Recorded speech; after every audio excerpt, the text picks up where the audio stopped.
পয়গম্বর মুসা নবী আল্লাহর কাছে কথা বলার জন্য যাচ্ছে, এমনি একজন ধনী লোকের সাথে সাক্ষাৎ। ধনী কয়, মুসা রে, ও মুসা, আমার এত ধন হিসাব রাখতে পারি না, আল্লাহরে জিগাইবানি কি করলে আমার ধন কমবে? মুসা নবী কয়, ঠিক আছে জিগাইব। একজন বৃদ্ধার সাথে, একজন মহিলার সাথে দেখা। মহিলা কয়, মুসা কই যাও, কই যাও রে মুসা? মুসা নবী কয়, তোর পাহাড়ে যাব, আল্লাহর সাথে কথা বল।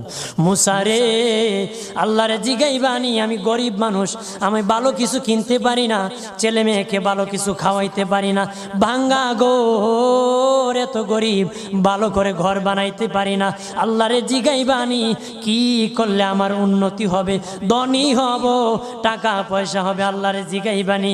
আল্লাহ মুসা নবী কয়, ঠিক আছে, আল্লাহরে জিগাইব, তুমি কেমনে ধনী হইবা? আল্লাহ নবী মুসা নবী 3 রাস্তার মোড়ে যা দেখে একটা লোক বসে আছে, তার 2 হাত নাই, 2 পা নাই, 2 হাত নাই, 2 পা নাই।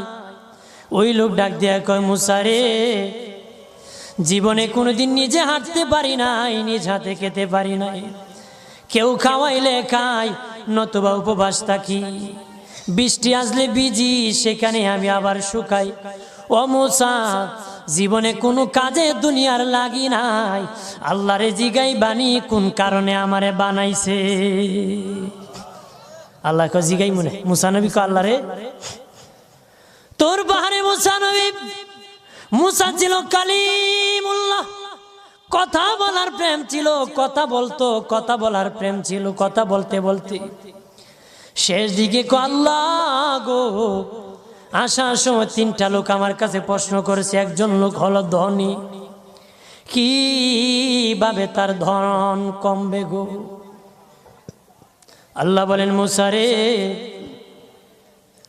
তারে জানায়া দাও, যাকাত দেওয়া যেন বন্ধ করে দে, শুকরিয়া আদায় করা যেন বন্ধ করে দে, তাহলে আমি প্রভু আল্লাহ